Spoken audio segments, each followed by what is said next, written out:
ఇది జైలు యొక్క నమూనా. మొత్తం ఇలా 6 బ్లాకులతో ఉండేది,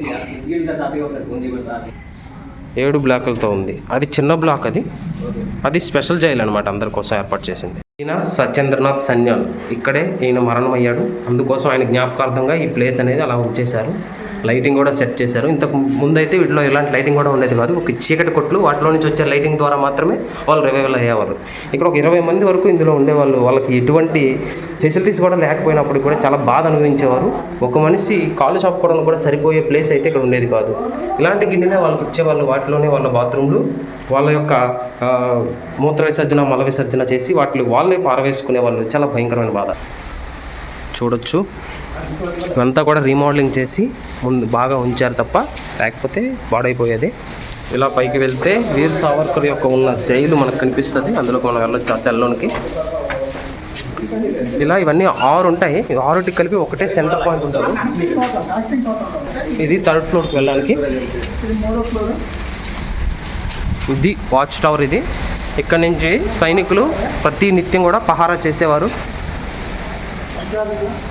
ఇక్కడ వాళ్ళకి శిక్షలు అమలు చేసేయడానికి ఇక్కడే పెట్టి కొట్టేవాళ్ళు. కాళ్ళు ఇక్కడ కట్టేసి చేతులు వాటిలో పెట్టేసి వాళ్ళని కొరడాలతో చిత్రహింస చేసేవాళ్ళు. ఇది ఒక సెల్లు, ఇది ఒక లైను, ఇది ఒక లైను, ఇది ఒక లైను.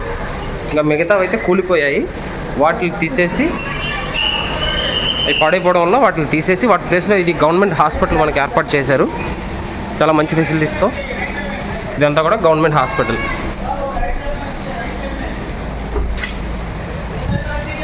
ఇప్పుడు మనం 3వ ఫ్లోర్కి వెళ్తున్నాము. ఇదంతా మనం చూడొచ్చు, మొత్తం ఇటుకలతోనే స్లాబ్ కూడా వేయడం జరిగింది. ఇది ఒకటి, ఇది ఒకటి, ఇటు సైడ్ మనకు ఒకటి కనిపిస్తుంది. అంతే, 3 మాత్రమే మిగిలాయి చివరికి. మొత్తం 6 పార్ట్లుగా ఉండేది ఇది. దీనికి ఎంట్రన్స్ ఇవ్వలేదు, ఎందుకంటే చాలా పురాతనమైనది కాబట్టి పడిపోద్దని చెప్పి ప్రేక్షకులు అనుమతించడం లేదు. వాచ్ టవర్, గార్డ్ సెంట్రీ ఉంటాడు పైన. సెంట్రీలు ఉంటారు కదా, అదే గార్డ్స్. ఇంకా పైకి వెళ్ళొచ్చులా, పైకి వచ్చేసాం మనం. ఇదంతా కూడా మనకి జైలు. ఇదొక సెక్షన్, ఇదొక సెక్షన్, ఇదొక సెక్షన్. ఇంకా ఇటువైపు కూడా 3 సెక్షన్లు ఉండేవి, పాడైపోవడం వల్ల అవి కనిపించడం లేదు. చూసారా, ఇక్కడ నుంచి బీచ్ మొత్తం కనిపిస్తుంది. ఇవన్నీ చిన్న చిన్న ద్వీపాలతోనే అండమాన్ అంతా కూడా ఉంది. అన్నీ కూడా చిన్న చిన్న ద్వీపాలు, మొత్తం కొండలు, చుట్టూ సముద్రం. ఒక్క వ్యక్తి కూడా తప్పించుకోవడానికి ఎటువంటి అవకాశం, హోప్ కూడా లేనిది. ప్రత్యేకమైన ప్రదేశంలోకి వెళ్తున్నాం. అదే మన స్వతంత్ర సమరయోధుల్ని ఉరి తీసిన ప్లేస్. చూడొచ్చు, ఇవన్నీ కూడా ఉరి కొయ్యలు. ఇదంతా చెక్కతో చేశారు. కిందకి ఇంకా సొరంగంలా ఉంటుంది. ఎప్పుడైతే దీన్ని ప్రెస్ చేసి వెనక్కి లాగుతారో అప్పుడు ఈ చెక్కలు ఓపెన్ అవుతాయి. వాటిలోనికి మనిషి పడిపోతారు. మనం చాలా సినిమాల్లో చూసాం, కానీ ఇది రియల్గా నిజంగా ఎంతోమంది దేశ సేవకులు చనిపోయిన ప్లేస్. ఎంతోమంది అమరులైనారు. దీనికోసం మనం ఒక జై హింద్ చెప్పాలి. జై హింద్. ఆ తర్వాత వాళ్ళ డెడ్ బాడీలు కలెక్ట్ చేసుకోవడం కోసం ఇలా కింద నుంచి ప్లేస్ ఒకటి ఉంటుంది.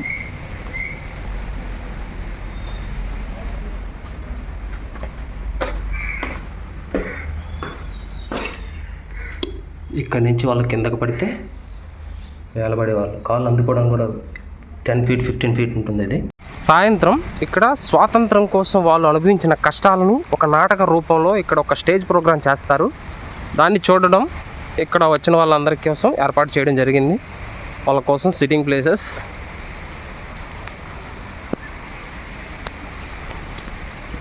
చూడొచ్చు జైలు ఎంత భయంకరంగా ఉందో.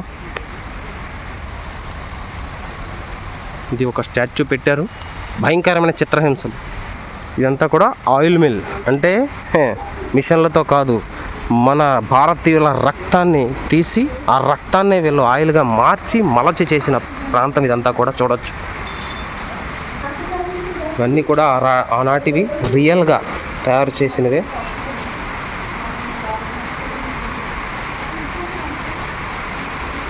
భారతీయుల కష్టమంతా ఇక్కడ మనం చూడొచ్చు. వారు అనుభవించిన బాధని, వాళ్ళకి పెట్టిన చిత్రహింసల్ని మన కళ్ళకు కట్టినట్టుగా ఈ జైలు ప్రాంతం అంతా కూడా మనకు చూపిస్తున్నారు.